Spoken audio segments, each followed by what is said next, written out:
pledge allegiance to the flag of the United States of America and to the republic for which it stands, one nation under God, indivisible, with liberty and justice for all. Before we get underway, there's a few matters that, preliminary matters that I need to address. First off, in the event of an emergency, please exit through either the north or the south stairs. Do not use the elevators. Proceed in a calm and orderly manner. We take our cases in the order they appear on the agenda. Extra copies of the agenda are available on the table next to the door to your left. The procedure that we follow is this. The applicant or their representative comes to the podium, identifies themselves by their name and their address, pauses to be sworn, and then the board will proceed to ask questions or engage in discussion with the applicant concerning the substance of the application. Once the board has completed its questioning or discussion with the applicant, then we open it up to public input. There are three categories of public input that have been identified so far. The first is those who support the application, and then the second, of course, is those who oppose the application. The third is those who are neither in favor nor opposed to that particular application, but wish to comment about some aspect of that application that is before the board tonight. Once the public input portion is completed, then the applicant will have a chance to return to the podium and address any issues that arose during the public input portion. After the conclusion of all the hearings that are on our agenda, the board will take a short recess. When we return, we will deliberate and make decisions with respect to the cases in the order that they appear on the agenda and for which the applicant remains present. So if the first applicant has left, then we would deal with the second application and go on until all the applications that have applicants remaining are heard, and then we'll go back to the top of the agenda and take the cases of those without applicants present in the order that they appear on the agenda. During the public input portion of the meeting, during the deliberative portion of the meeting, no further public input is allowed unless it's specifically requested by a member of the board. If you're interested in knowing what the decision is that the board has reached, you can catch that on Spectrum, I think it's 1303 channel, or you can watch it on the reruns that are run periodically, or you can call the town hall tomorrow morning after 9 o'clock and ask the planning and zoning department what the decision was. So I believe that concludes all of the preliminary matters, and we will now proceed to the first case on our agenda. Thank you, Mr. Chair. First case on the agenda is case number ZB 2025-09-01. Michael Buono is seeking area variances to maintain existing front yard fencing on a corner lot exceeding maximum permitted height with less than required front setback and non-conforming fence type on premises 418 Hurstbourne Road in the R1 residential district. Good evening. You are? Michael Buono. I'm the property owner, and I reside at 418 Hurstbourne Road. Raise your right hand. Do you swear or affirm that everything you say tonight will be the truth, the whole truth, and nothing but the truth? I do. Okay. Do I make opening statement? I've never done one of these before. Right, So you do tell I us get an what- opening statement, or do you guys want to grill me with your questions? We'll do both. Sure. But why don't you start by telling us what it is that you're seeking and what the background of your request is? Yes. So, little backstory. I had hired a contractor to install a fence at my property. Was under the impression that the contractor had filed the permit only to have light shed on the situation that the property owner has to file the permit in order for it to be a legitimate one in the town of Irondequoit. The contractor then proceeded to do about 25% of the job, flaked out, and I am now pursuing a whole other legal battle with that. That being said, I took it upon myself to finish the fence, thinking everything would be kosher. Come to find out a couple of months later that it is not. So the fence, as it is constructed currently, there are 3 areas in which it does not meet the town code. The first one is the height, which is exceeding the 48-inch threshold for front yard fencing. I am asking that the height be extended beyond that to, I believe it is 56 inches. The second concern Is that the fencing that faces Hurstbourne? that is the side of the fence that faces Hurstbourne, yes. And that has the gate at the eastern end? Correct, yep. On that side of the fence, it is also not meeting the required setback on the property line. I know one of the concerns that the town raised was its proximity to the actual sidewalk for snow plowing, snow removal concerns. There are a number of other fences of similar style and build in that section of Aronicoit that match that variation and are actually a smaller setback from the sidewalk. So my setback is just about shy of 3 feet. I want to say it's 32 inches setback from the actual sidewalk. I have a list of properties that are less than 12 inches from the sidewalk. So understand the concerns of snow removal. I don't think that they're entirely valid, as other fences are either illegally installed or have been permitted with that setback from the sidewalk in mind versus the actual property line itself. Just to clarify one point, Yes, those fences would not have been permitted if they didn't meet the setback. Those people Sure. would be here for the same thing that you're here for. sure, understood. Well, I just wanted to clarify that for the wider viewing audience, if you will. Sure, understood.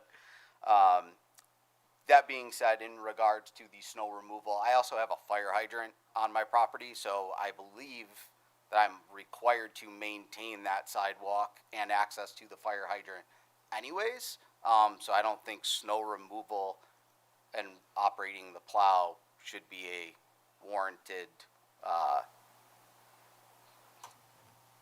reason that I can't keep the fence on the line in which it currently is.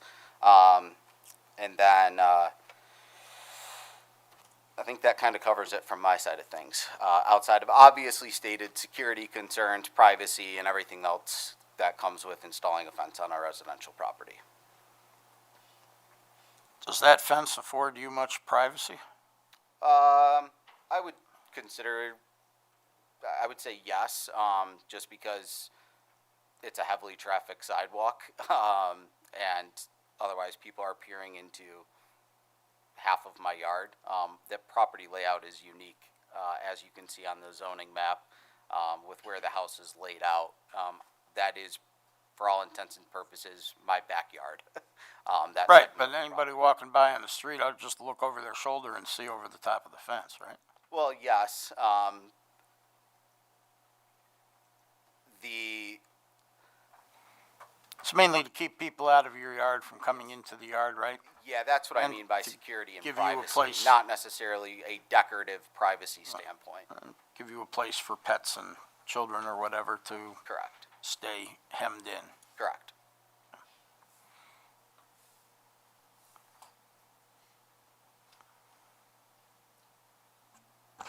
You said you got about 32 inches between the sidewalk and and your fence? Correct, yes. Then on here, you're looking for a variance, a request of 2 feet. So, I was doing the variance off of the zoning, rule for, the setback being from the property line, which the property line would bring my fence closer to the sidewalk than it actually is if you were to measure off of the sidewalk itself. I don't know how the property is zoned, but that's why I'm referencing it off of the sidewalk itself versus the property line, because if I went off the property line, I would be even closer to the sidewalk. Because my other concern is for the plowing, Sure. because not only for the town, but, something going up against your fence and destroying it, because it's a solid fence as well. The other thing is that it's supposed to be a picket fence on that side too. Yes, so obviously understand the snow buildup. I would say, I think if anybody can't manage to avoid a 30-inch gap using a snow plow or a ATV with a plow attached to it, or whatever devices we use, or machinery we use at the town to remove the sidewalk, I would question if they're qualified to be operating that equipment, given it's almost 3 feet of space. But to your point, there are other fences that are solid construction, located at 371 Harwick Road is a solid fence construction corner lot fence. 192 Queensboro is a corner lot solid construction fence that's 6 feet in height. 195 Queensboro, 206 Queensboro, 703 Laurelton, and 532 Culver Parkway are all solid corner fence construction, that those same concerns would be raised for those properties. I don't see why my property would vary any different, given the type of construction of those fences, the setbacks, et cetera, et cetera. Well, the thing is, I don't know if they're considered front yard or side yard where they are. You're considered front yard. That changes all the variables as well. So that's a little bit of the difference. And, the plows, I'm not worried about the plow going in there, it's just pushing stuff up against your fence when they're going through. I don't know if they do a V-plow or what they do in your neighborhood. My neighborhood, it's a V-plow. And they're, they push in, if you get a lot of snow, it's pushing up against there pretty much. Sure, but wouldn't a fence being next to a sidewalk have a concern for snowdrift anyways? I don't have the information on those properties to know, you know what I'm saying? So my concern is the same as the public works, is just, your protection, not destroying your fence, and maybe even their own people's defense. Sure, I understand. I'm just having a tough time understanding how other similarly built fences don't have those same snowdrift concerns, snow buildup concerns in the same manner that mine would. I'm just not making that connection. I don't understand the, Well, they might, but those concerns might not have been needed to be addressed if they didn't need a variance. Because the shortest side of your property faces Hurstbourne Road, that makes it your front, sure, I understand that. all right? So if any of those other corner lot fences that you're referencing are on the longer side of the property, then the 6-foot fence back of the foundation of the house doesn't require a variance. Sure, I understand that. And the other concern is with the solid fence, normally the snow will go through a picket fence or a chain link fence or an open kind of fence. Snow will go through it as well as piling up against it. What would stop snow from not piling up against a backyard fence versus a front yard fence, regardless of its placement? Oh, I agree with you completely. It's just that's that the one argument. is That's- permitted under the code without a variance, Yeah. and the other requires a variance. And when we're looking at whether or not to grant the variance, Yeah. we're required to look at a number of things that aren't required if we're not looking at a variance. Yeah, I understand that. That's why I'm making the connection of if it's snowdrift, because it's a sidewalk, there would still be snowdrift against the sidewalk, regardless of whether the fence was front yard, backyard, side yard, or running in the middle of my yard. Snowdrift would occur anyways. I don't think that the snowdrift reason and then the setback distance from the sidewalk when other fences are closer to the sidewalk should be a determining factor in whether the fence can be allowed, because clearly the town, for years that those fences have been installed and approved, has managed to not damage its equipment or damage those fences. Otherwise, those fences would have been removed based on that reasoning and that logic. my bigger concern is your contractor. What do you mean, my contract? Your contractor told you that they had obtained any necessary permits, Yeah, okay. right? Yes, Okay, I wanted to be clear on that because my understanding of your application was that that was the case, and then tonight I heard you say that you thought or assumed that they had gotten all the permits and didn't realize it was on you. So I want to be clear, they represented to you that they had obtained That any they had- necessary permits. they had obtained the necessary permits. I'm speaking now as the homeowner who received the notice from the town that the fence was installed illegally, having to do my own digging and research into what the town code is, what's permitted, what's allowed, and what's not allowed. This contractor is now MIA. I don't even think he's in New York State anymore. And I've been trying to track him down for over a year now to get my money back.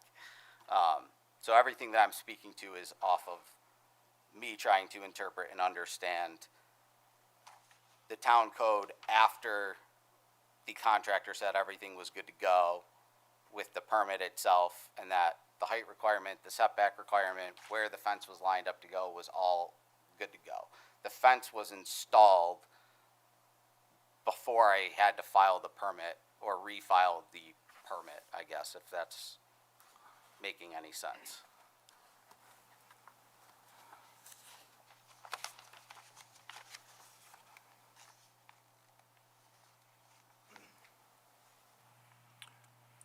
Can I ask, can you hear me? Yes, You said that the fence on the Hurstbourne side is 3 feet away from the sidewalk? 32 inches from the sidewalk. When I drove by there, it looked to me like I didn't get out of the car, but it looked to me like the fence was not much more than a foot from the sidewalk. It's a lot closer. I thought it was a lot closer than 32 inches. I measured it as I was leaving my house today. It's 32 inches. There's also I think it's a boundary fence that runs between my property and my neighboring property. That boundary fence was obviously approved because it's on my property map. Is that the chain link fence that That- runs along what would be the back side of your house? Correct, yep.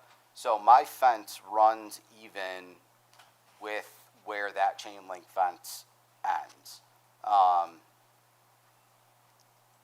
Your fence follows the entire, Follows all the way entire- down and then comes around the corner. And then, Right. and then Again. cuts to the front corner of my house, yes. So, I don't have my property map in front of me, but do one of you have what the distance from the sidewalk to the, that, I'm sorry, I don't mean to interrupt, but I want to clarify that it's not the sidewalk that has to maintain the 3-foot setback, it's his front property line. The sidewalk, where the sidewalk and his front property line may differ per the instrument survey map. I just want to clarify that for the record. yes. It's different, it's not, you can't go from the sidewalk, you gotta go from your front property line. This doesn't show that. Which is probably closer to the house than where the sidewalk is, because the sidewalk generally is built within the right-of-way for the street. Yes, Correct, and the survey map says it's approximately 30 feet from his front foundation out towards the sidewalk. And the code states he needs to maintain 3 feet back from that 30-foot mark. correct. I believe I'm 27 and a half inches from the property line setback. I'm referencing the sidewalk due to the concerns raised by the town due to the plowing and the snow drift and the snow buildup.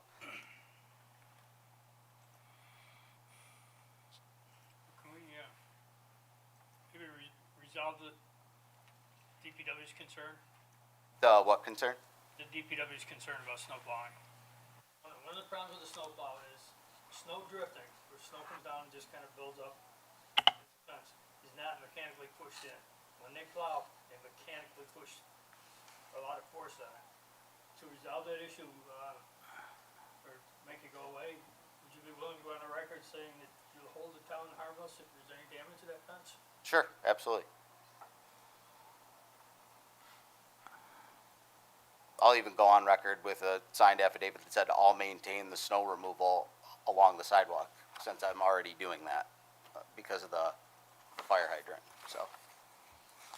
Okay, I have a question. Are you willing to modify the fence with a location, a different type of fence, anything of that nature? I'd be willing to certainly modify the fence if the solid construction is a big concern. I mean, I can make it a picket. Moving the fence itself, resetting the posts and the line of the fence.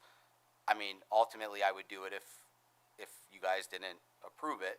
But if I could keep the property line or the fence line where it is currently, that would make my life a heck of a lot easier. If I were to have to modify the fence, that would be helpful. But You know how wide those boards are? I think they're 4 inches. I was just thinking, you might get a picket by taking out every other one. I had thought of that too. I had thought of that as well. Yeah, and at that, I just go to a typical picket with whatever, it's 1.5 inch or 2 inch gap, I believe, on a picket. Whatever the code calls for is what I would change that to. I think that would throw off the aesthetics of the fence, which I don't know if my neighbors would appreciate, but, you know, obviously that's up to your ruling, so. Along with your application, we received a copy of the complaint action summary, which indicates that attention was drawn to this back in July of '24, last year. And then it recites various dates and activities that, in reviewing, give me the possible impression that you weren't taking this at all seriously for a while. Obviously understand that is the appearance. My daughter was born on July 26th of 2024. It's my son's birthday. Good birthday. Yeah. We had some pretty significant complications, both leading up to my wife's and daughter's birthing experience and after. Okay. It was not meant to be a slight or come off as a slight to the town. That's why I said it gives the impression, because none of that Priorities is in that here, and stress me out. I don't look otherwise. as favorably upon applications where people, drag their feet and ignore communications from the town until they're in court and threatened with fines, and then get around to submitting a variance request. So, No, I think I'm on record all right, with the town saying if you guys even wanted to charge me thousands of dollars to just leave the fence and let it be, I would be willing to do that. If you guys just want some extra taxpayer money to do special all right. projects. Well, that's not an option, one way or the other. All right? I'd like to talk a little bit about the height of the fence. It's 50, you claim it's 58 inches? I want to say it's 50. I'm pretty sure it's 52, but it might be 56. So I saw 56 in here. Then that's But- what it is on my. I don't have that sheet in front of me. That you guys have. The variance asks for 7 inches over. Is it 7 inches or 0.7 of a foot over? It would be 7 inches over. 7 inches, okay. Yeah. Well, anyhow, according to the code, that's a corner lot. Corner lots are regulated by section 235.69F, which defines the narrow lot frontage as the front. But it doesn't give a height there, but you have to go back up to 235.69E1, which says the height of a front yard fence is 42 inches, not 48. The code was updated. So it's now 48? What's published. Bear with me. I just took it off today. So the variance if that's the case, the variance is much larger than 7 inches. So the, chapter 235-69 was updated by the town board on March 18th of 2025. Okay. I believe I gave everybody the updated code, hard copy, Okay. and we updated that section for front yard fencing that shall not exceed 4 feet in height. It must be, we left the open type construction and that such fencing shall be set back a minimum of 3 feet from the front property line to allow for safe visual clearances and sidewalk snow removal. Okay. The online version's incorrect then. It's in the left margin for new laws. So when you go to the E-code, Oh, there's a section in the left margin that have about 13 or 15 new E-codes that have been adopted. they didn't show up on my webpage. Okay, all right, I stand corrected. That's fine. All right, any other questions or comments from the board? I was just wondering what's gonna happen with the chain link fence? So Is that yours or does it belong to the other people? that is my fence that is going to be removed, to accommodate the zoning law on, no abutting, fences. That's gonna come out, based on whether I need to modify the fence as it currently exists, because if I need to modify, then I'll, And just out of curiosity, you mentioned that the contractor did in fact specify that he or she, whatever, applied for their permit and stuff like that, is doing it as part of the contract for the fence? Yep. Is that all written down in your contract? it is, I'd have to, I don't have the contract on me. I don't think he ever actually, well, he definitely didn't. I don't even think he pulled like my property map, because I never gave my property map to him. I think he was operating under the assumption that that chain link fence is my neighbor's, because my neighbor has a chain link fence. And if you look at how that chain link fence is constructed with my neighbor's fence, it looks like that is theirs. So I think he just said, oh, well, that's not his fence, I'm just gonna dig fence hole posts and run the fence against it in violation of the code. I found out that fence was mine when I filed the permit and the town notified me that that was my fence, looking at the property map. Okay.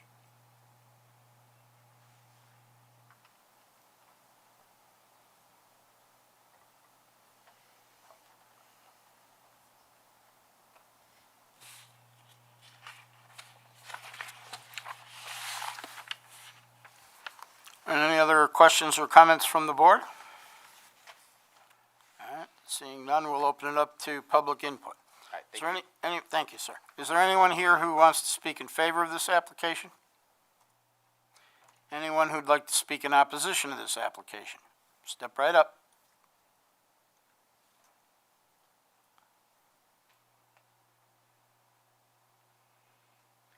My name is Marla Jean Derleth. I live at 424 Hurstbourne Road, next door to 418. I have a chain link fence that goes all the way around my house except down the front. That chain link fence has been there, I think, since the house was built because it needs paint, it needs repair. He put his fence, I didn't even know he was gonna have a fence until it started going up. And once it started going up, it was halfway up, and he came over and wanted to know what side I wanted on my side. And I told him what side I wanted, and he finished putting it in, and it's an eyesore in the neighborhood. It just does not fit. It doesn't look right. It's just an awful thing to look at. And I'm not happy with it at all. And I don't know where he gets this chain link fence being his. Because it's a 3-foot fence that goes all the way around my house. And like I said, it's an old fence. And I'm sure it's been there since the house was built back in '56. And all I want to say is his sense.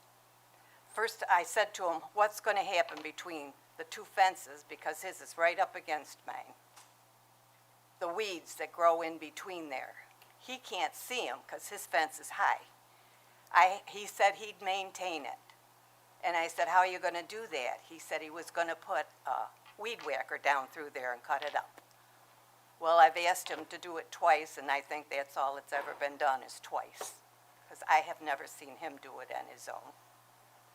and it's just an awful eyesore, and I don't like it. He did have a nice party there that the neighbors didn't like either, that lasted on into the night. And if this is what it's there for, I don't understand. But you put a child or a dog in there, they can't see a thing. How happy are they going to be in there? What are they going to do? And it's just an eyesore. Thank you. Thank you. I saw a couple other hands. Step right up.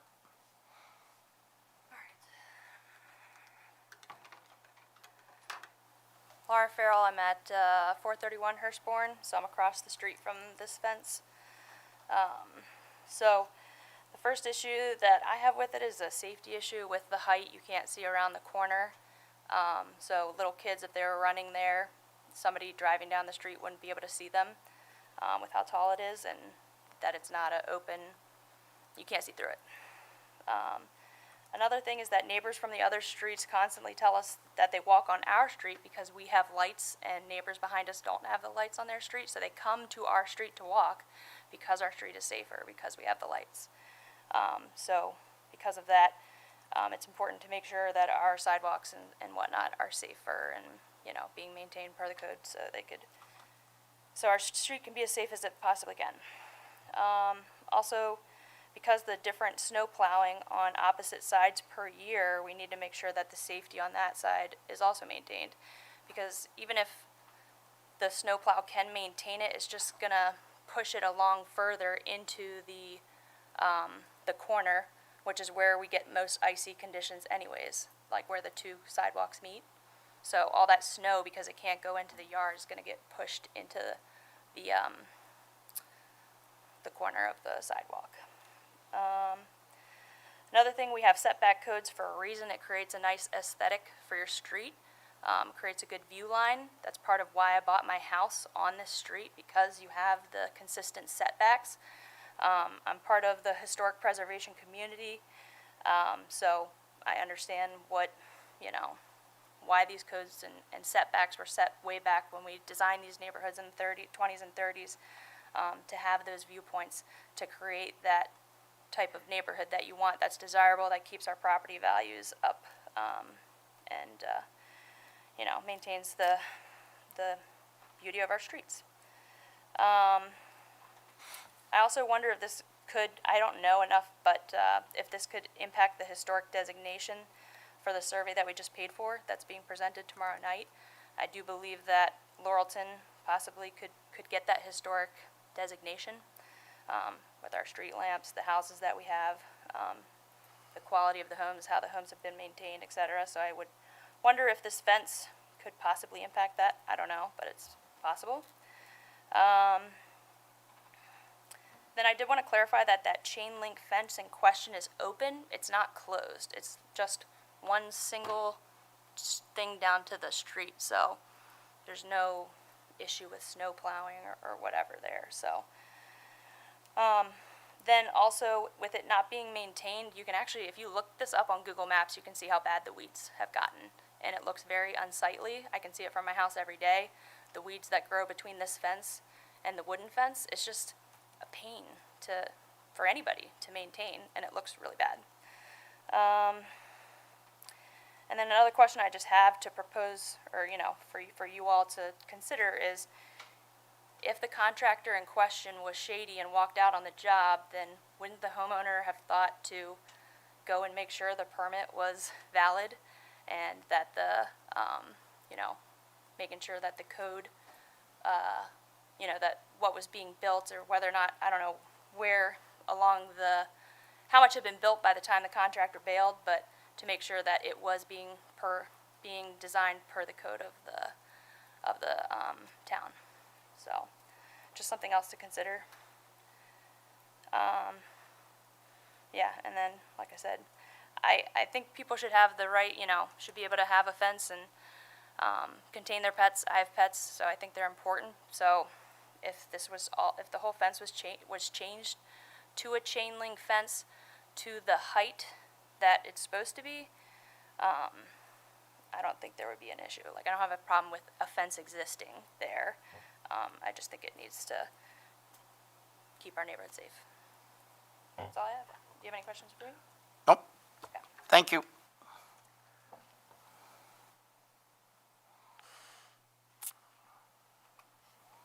Hi, I'm Valerie Millard, and I live at 419 Hurstbourne Road, which is directly across the street from 418.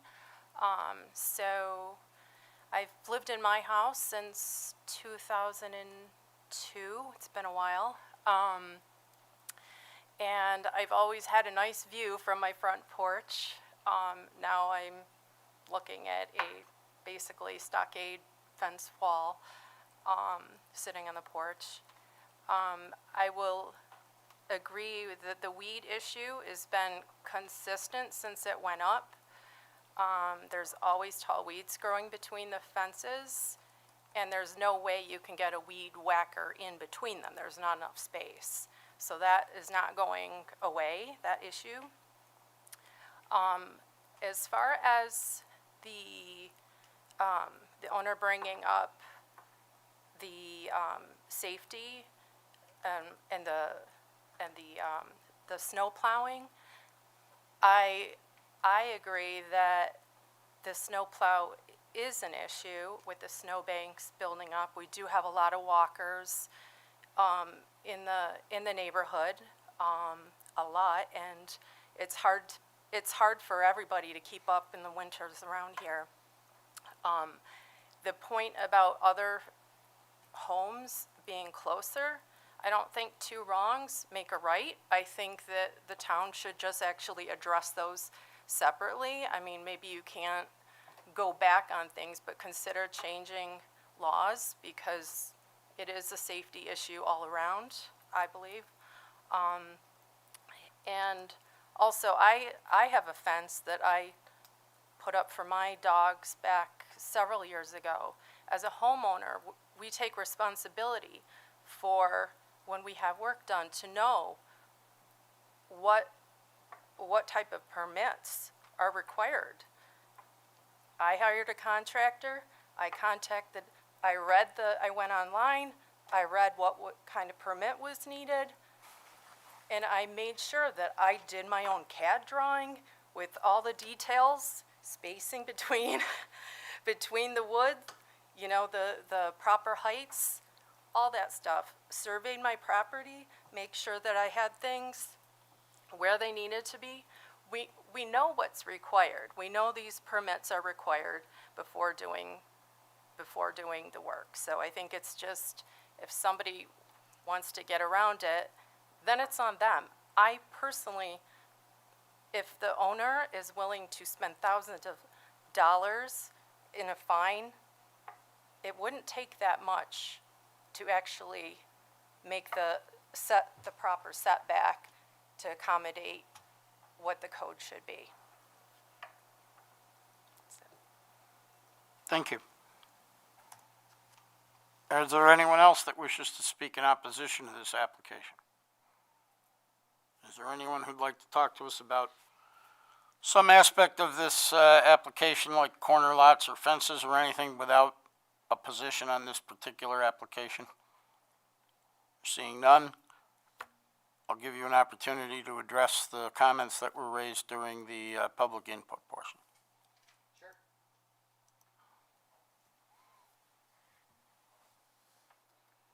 Thank you for the honest feedback. I appreciate that. I obviously don't want to have neighbors who feel my property is an eyesore. So in resolving this matter, first to the two of you, if the fence ultimately has to be moved, would there be an issue with a gate running from the... Mr. Buono, can you direct your responses to the board? Yes, sorry. Thank you. If ultimately the fence has to be removed in entirety, would running the gate from the rear corner of my house to what would be my rear property line, I understand I might have to resubmit a new permit for this, would that be considered okay? So that the other part of my fence, which is in compliance with code and permitting and everything on the other side of my property is okay. That would be my proposed solution for that, so that I still have some level of privacy, security, fencing in general there. And then in regards to your concern, we can go over the property map together, but that chain link fence that runs along my property line, according to the property map, is my fence. So if I were to remove that fence, I believe I'm entitled to that, and I can replace it with a fence as long as it meets the correct code and permitting. So, When you're talking about your property map, are you talking about the survey the survey, yes. that's attached? All right. The only comment I'll make about that, the survey doesn't tell us who owns what. The survey tells us what is where in relation to other things like property lines. This survey was done in 2016. Prior to about, I'm going to say 1985, 1986, Monroe County didn't do survey maps. Sure. They did what was called tape location maps, where a person came out to the property, looked at the property, drew a rectangle or whatever, and said, I think things are here, I think this is what's there, this fence is running along, so it must be on the property line. Then when they started sending the mortgages out to the secondary markets to be sold and whatever they do, the secondary market insisted on instrument surveys. And we started finding all kinds of things that didn't comport to the property lines. Fences, driveways, you name it, sheds that were partially on one property and partially on the other, but when you looked at them, you would say, well, that's clearly that person's shed, but they're over the line. So I think there might be a record in the town of when that fence was put in and who put it in, and that was one way of resolving it. But it does seem to wrap around your neighbor's property from what's shown on the instrument survey. So When you say wraparound, that it goes north-south and then cuts over to the east, okay, as if it's wrapping around the property on 3 or 4 sides. You know what I mean? yes, yeah, Kind of like your fence does. sure, Your fence wraps around 3 or 4 sides. sure. And I'm not clear what you're talking about the gate from the corner of your house. The You- gate, the gate that's currently on That's up by the sidewalk. up by the sidewalk, moving that gate to the rear corner of my house, So moving it back the whole 30 feet? yes, and just running a gate from the corner of my house to the, in this case, the chain link fence. Would that be acceptable? And removing a portion that's out, I'd take the whole fence out of the front, because Out of the front. clearly, it, then you wouldn't need a variance, Yeah, you don't need a variance for that. if that's what you wanna do. would I just have to resubmit a permit for that then? Still need, Okay. you still need to get that fence permitted. Sure, together, understood. But that way you'd avoid a variance. Yeah, that was my question when I talked about moving Yeah. the gate. But it seems to me, from, if I'm hearing everything correctly, that what I'm hearing from the neighbors, what I'm hearing from the town, what I'm taking into account in considering what the code says and what I saw when I went there today and what the Sure. map shows. Seems to me that the issue is how far away from the sidewalk it is. And you were asking, you said it was like 32 inches, so 2 to 3 feet. The survey map that I'm seeing, if I'm reading it right, and I may not be, seems to indicate that there's a foot or two between the property line, and it's the property line, not the sidewalk. I Correct. think the property line is probably closer to the fence than the sidewalk. Correct. So it's seeming to me that you could, that one resolution that's possible is to move the fence back maybe 2 feet, That takes care of the snow plowing problem. That alleviates some of the concern about the sight lines and possibly reducing the height of the fence at the corner of the fence where it, where you would be seeing coming down Hurstbourne, you'd be looking over towards, whatever the side street there is, Yes, Whittington. Whittington. You know, that might taper down in the corner and the rest of the fence being fine the way it is. I mean, when you talk about a fence or putting the gate at the back, it seems to me that you had a reason for wanting to enclose that area. Yeah, I did, and that was to utilize that yard for my dog and my child. But if I'm gonna have to reduce that area significantly anyways, I would rather, to my neighbor's point, have it look aesthetically pleasing than have a 10-foot by 10-foot fence. Well, I wasn't thinking 10 foot by 10 foot. I was thinking more, looking at your survey map and what the lines show. It seems to me that the code would allow you to have a fence that encompasses an area that's 27 feet south from the line of your house and goes across another 27 feet or 30 feet, however many feet that is, it's hard to tell from this, over to where the chain link fence is that comes down to the sidewalk.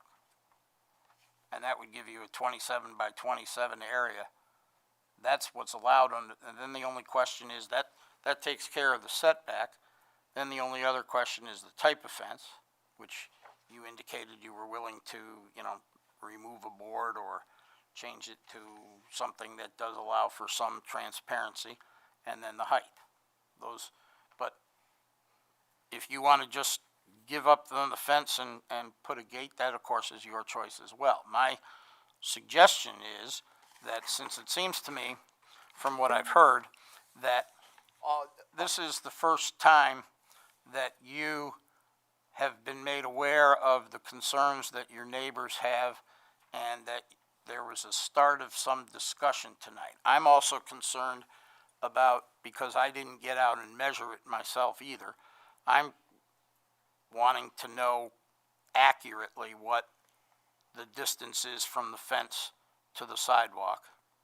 And my suggestion is that we table your application to our October meeting so you can have some discussions with your neighbors. You might decide to come up with a proposal that doesn't require a variance, or it may be a slightly different variance based on input from your neighbors. I don't know. Yeah, that's why I'm asking some of these questions about Right. moving the gate, because I'm trying to now accommodate for other factors that Right, weren't so, in play. my sense is that if we come back in October, you and your neighbors will have had some discussions. You can evaluate their concerns. They can look at different proposals. You can consider different alternatives. Sure. And you all may come up with a solution that says, well, we don't need you, or we only need you for a little, not a lot. Sure, makes Okay? sense. Does that make sense? It does. Okay, all right. Also, I'd like to have the list that you referenced of the other fences in the neighborhood. Should I hand that to? If you could please to Michelle, yes. I think I got some of them. Yeah. 371 Harwick. It's all Oh, written out for you got them all, perfect. Okay.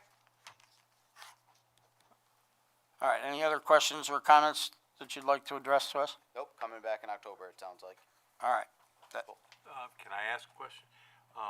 With all this that he's going to change and move around and stuff like that, does that mean that he probably should be doing another or revising the building permit with the town, and that might save an awful lot of footwork and heartache, Yeah, et cetera? I would, well, I have a couple of things. One, I would like to address my neighbors and find a solution that they're ultimately gonna be happy with as well, because I don't, like I said, I don't want that. Obviously, finding something that meets town compliance and town code, and then I have to figure out the fence, because like I said, I was told one thing, the property map says one thing. That's gonna be a whole separate discussion, so The property maps aren't as I'll go to the county and, clear as yeah, you know, did you have a lawyer who represented you when you purchased the house? I did, yes. Call the lawyer, ask him questions, or her. Okay, So you're consenting to tabling the application to October, yep, right? And in terms of if you're revising the application, it's not necessary for you to submit a whole new revised application if you just send us a list or a letter or some writing that says, this is how I'm changing my application. sure, Okay? makes sense. All right. Will that work, Michelle? Yep, yep. Okay. All right. All right, then. We will move on. Do you need Thank me you. to stick around for the end of the closing, or?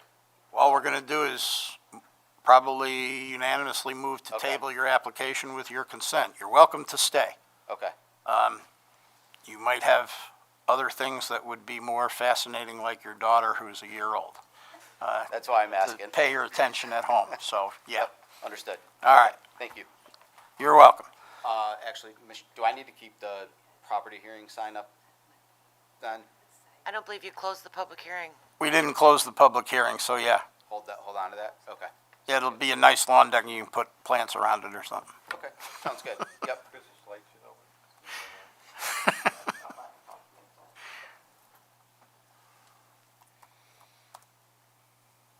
All right, so we can move on to the next matter on our agenda. I didn't hear who made the motion and who seconded. We didn't do that yet. We'll do Oh. it now. I'll make a motion that we table the application pertaining to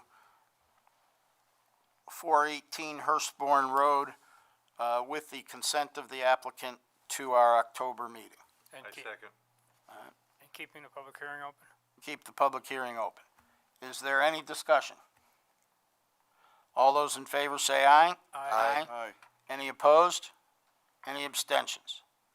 Motion carries, 6 votes in favor, no opposed, no abstentions. And that's a type 2 action for seeker purposes. I almost forgot that. Perfect. All right, Thank you. Next item on the agenda is case number ZB 2025-09-02. Michael Rogers is seeking area variances to install an accessory structure with less than required side setbacks and exceeding maximum permitted lot coverage on premises 538 Kings Highway South in the R1 Residential District. I'd like to thank you folks for coming out tonight. It's refreshing to us to hear input from people who are in the area of these applications, because we don't necessarily pick up on some of the same things that you do. And the fundamental aspect of a democratic country like ours is that the citizens come and can address whatever level of government it is. We're at the bottom of that tier, but we do appreciate your presence. Have a good night. Hi, I'm Michael Rogers. I'm here about 538 Kings Highway. Raise your right hand. Yes, sir. You swear or affirm that everything you say tonight will be the truth, the whole truth, and nothing but the truth? Yes, sir. All right. I see your application has drawn a lot of public interest. I know. I know. Yeah, nobody cares about me. I live there. I have no neighbors. I mean, the neighbors I do have are great. Across the street, Mike and Millie, they're deaf. So, and then 537 Kings Highway, I don't know if you guys noticed or not. Frank passed away. That house is kind of sitting there vacant, so you might want to keep an eye on that one. And then I got Estelle next to me, Paul Harris, and then I got the Kingdom Hall. I'm pretty much by myself, you know. So I'd like to put up a carport for my boat. Reason being, security. Kings Highway is a very well-trafficked area. Not a lot of residents from, Rondequoit. I do have, a couple years ago, IPD made an arrest in my driveway. The homeless hanging out underneath the 104 bridge decided to come in, break in my truck. Well, they didn't know that IPD was sitting at the Kingdom Hall, watched the whole thing, woke me up at 3:30 in the morning. So, privacy, weather, this, sun. I have a very expensive bass boat. I'm a very avid fisherman. Debris, wind, all that stuff. Basically, people don't need to see what I have, and I would like to keep the weather off it and stuff like that. So it's a 11 or 12 foot by 11.5 high, 26 foot long carport. It's a factory built one. I was originally thinking about doing a lean-to that, you know, to like off the garage, because the boat is 22 foot long. It's like a foot and a half from getting in the garage. So it won't go in the garage. So I was thinking of a lean-to and this and that, but then I'm like, you know, then I got attached to the house. Like I said, the carport is a factory carport. It's all structural sound. It's all tin, metal, stuff like that. I would be the installer. I work for the City of Rochester Fire Department. I'm a mechanic, so I do have skills in that. That was the one thing, there were two things that struck me about the application. The first was there was no drawing or plan or sketch of what you were planning. So when I think of a carport, I'm thinking of what you are Yeah, describing it's as just- a lean-to. It's just, that would yeah, attach. it's just this three-sided or four-sided carport, roof, two sides, both ends are open. So it's not attached to the house. No, See, I'm thinking of what I think Yep. you were describing as a lean-to no. that is attached to the house with a roof that Yeah. comes over. No, I All right. just So this would be an enclosed enclosed area. structure that's, and then you said it's removable when needed. Yeah. I mean, So- if I sold the boat 5 years from now or tomorrow, it could be taken down. Actually, I would probably sell the carport, you know what I mean? Because I don't need it, you know what I mean? But it's for right now, I do need it for weather, theft, security. I mean, you know, just, I get foot traffic. Well, I'll tell you this. I'm just trying to understand, so this is gonna be a freestanding structure Correct, that's metal, correct, right, on four sides and a roof. yes, Is it going to be fastened into the ground somehow? yes. Okay, all right. So it would be a structure under the code. Well, they give you spikes so it doesn't blow away, but it weighs 1,500 pounds. I don't think it'll blow away, but you know how Mother Nature is. They gave me the spikes.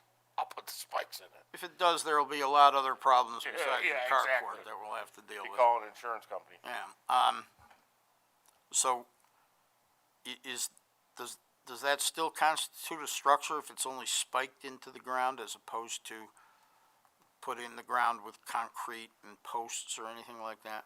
Correct. This was driven from the building inspector, that Okay. he wanted to make sure that he got the appropriate variances, because part of it will be in the ground. Well, From what I it's got flat feet that are 4 inches by 4 inches, but there will be a spike in the ground. Okay, You know, all just right, like a tent.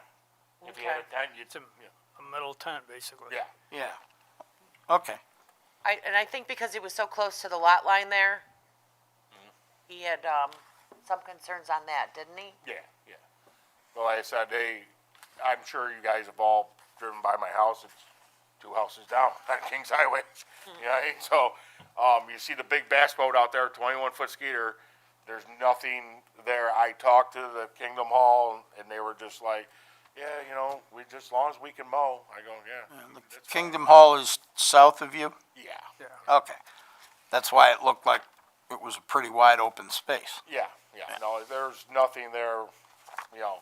Like I said, I don't even get any trick-or-treaters. And today's my birthday. I'm 50 years old. Well, happy birthday. Thank you. I grew up in that house. I was born in that house.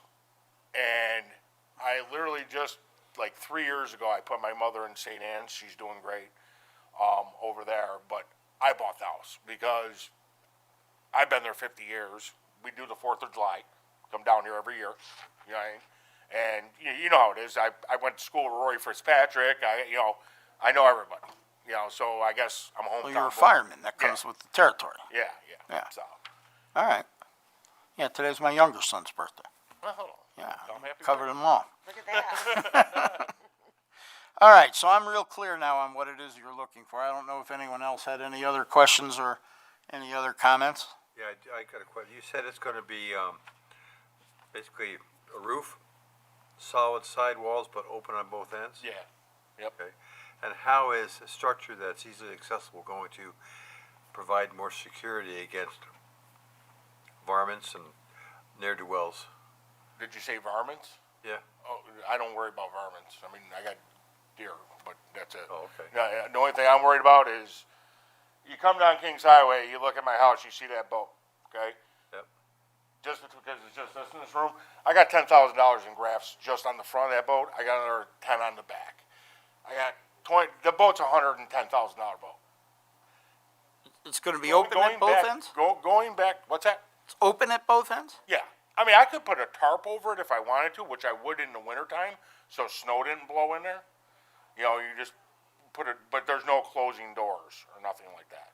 I thought it was gonna be four-sided with a roof. Oh, it's three-sided, but when you're coming down Kings Highway, instead of seeing this, you literally have to drive by to look in. Before you see the boat. So, View. yeah, you literally have to look in. All right, So, but I mean, wintertime, I would probably put a tarp over there to keep the wind or the snow from swirling in there.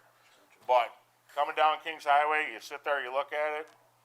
I mean, I've already had, IPD's got it on record, I've already had theft and stuff like that. You know, I got a not cloth, right. question about the width. Your survey map shows the southwest corner of your garage right. is only 10.8 feet from the property line. You're talking about putting a 12-foot, I'm gonna have to modify it, or I'm gonna probably, I marked on the map, I'm gonna probably set it back a little bit. I think you gotta slide it back Yeah, even yeah. farther than you're showing it here, but, because But like he was, your tax map is surveyed to the corner of the structure. Right. Your roof overhang is probably 12 inches out there, so just I like have to move it quite a ways back. just like he was talking about earlier about the, which educated me about how the lot lines were where they just eyeball it. Yeah. Yeah, actually my shed's on the Kingdom Halls property Yep. and my driveway's on the Kingdom Halls property. So, but yeah, I actually just learned something about that tonight. You ever think about buying 3 feet of strip of land, 3 foot line from the Kingdom Hall? No, cause they already said, when that came into play, the driveway and the shed, they were like, we ain't worried about it. And actually Estelle, my neighbor on this side in between Paul Harris, she ends up on my property. So we're all like, yeah, whatever. Everybody's It is what it is, you know what I mean? We can approve it, but our approval will not, doesn't give you the right to put it on their property, Right. so. Correct, I understand. That would be 100% on me. You can also work out an agreement with them where they say, we're fine with it. Yeah, I have a verbal, you know, so I mean, I will talk to them more, but yeah.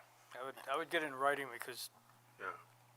same people might not be there 10 years from now, so. Right. Our lawyer will tell you that writing is always a good idea. Yeah. All right, any other questions or comments from the board?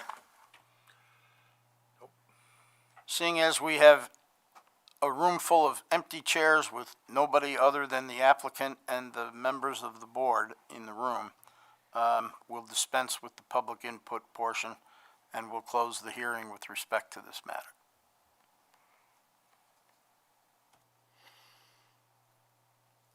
You want to give the applicant a chance to rebut? Sure. You want to rebut anything? Actually, I do have one thing. Sure. Whoever plans the 4th of July, don't put the big trailer over there with the bathrooms when the beer pent's right here. That's a very good idea. Because 2 years ago, it was great. They had the big trailer with the urinals right here, and then everybody came out, there's porta potties. I was like, I live right there. I'll go home. I'll just go home and come back. You know? And then they were like, oh no, the trailer's over there. I was like, oh, by the fried dough? That's a good place to have it. That was it. That was a joke, but it's serious. No, that's a good point. Serious. The other thing they need to do is read the declaration on the 4th and not on the 3rd. That's from my perspective. All right, so the hearing on this matter is closed, seeing as how it's, all that we have left. Except for some minutes. Yes, but we'll, does anyone wish to make a motion? This is a type 2 action. We'll just go right to the deliberation portion and skip the recess. This is a type 2 action for seeker purposes. Does anyone want to make a motion with respect to this application?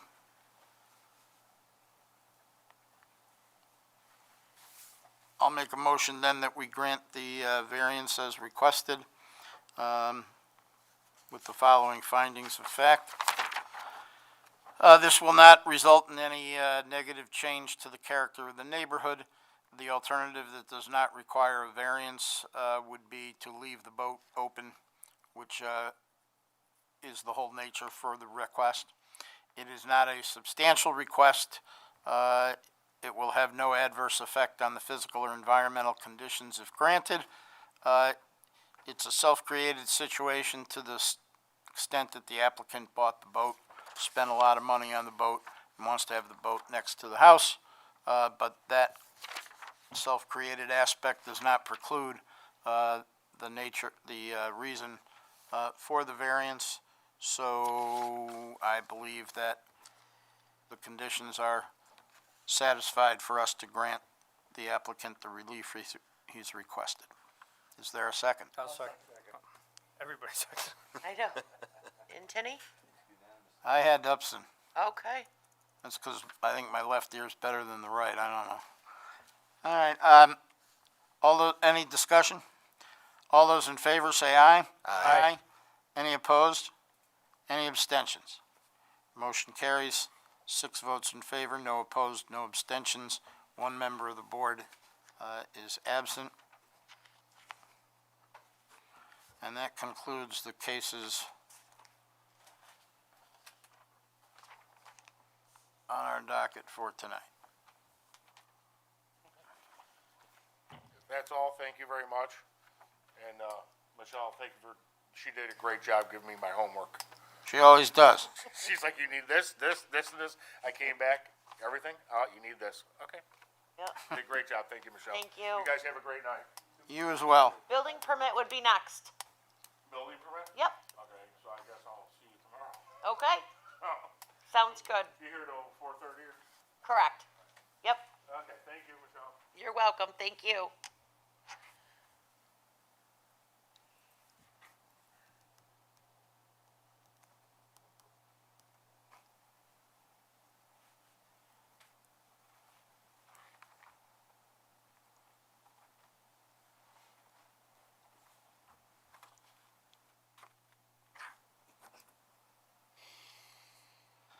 All right, the only other matter with the materials that we received regarding the matters on the agenda for this evening, we also received a draft of minutes from our last meeting on August 4th of this year. Has everyone had a chance to review those minutes?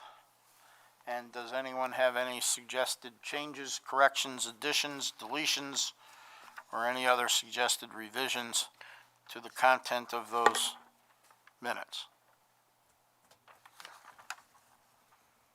All right, Jeffrey, I'm sorry. You weren't here last month. I was not at last month's Okay. meeting. I thought I might have missed. Okay. Nope. I'm sorry. we went lawyerless almost last month. Did you notice we got done faster than? How it typically goes.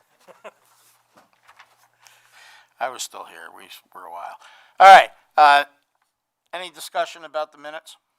I'll make a motion that we approve the minutes as submitted. Second. That would be Englert this time. All those in favor say aye. Aye. Any opposed? Any abstentions? Motion carries, 6 votes in favor, no opposed, no abstentions. 1 member of the board is absent. And that now concludes everything that we have on the agenda tonight. So I understand that Mr. Evans and Mr. Antini are moving and seconding a motion to adjourn. And we are, all those in favor say aye. Aye. Any opposed? Any abstentions? Motion carries, 6 votes in favor, no opposed, no abstentions. 1 member of the board remains absent, and we are concluded.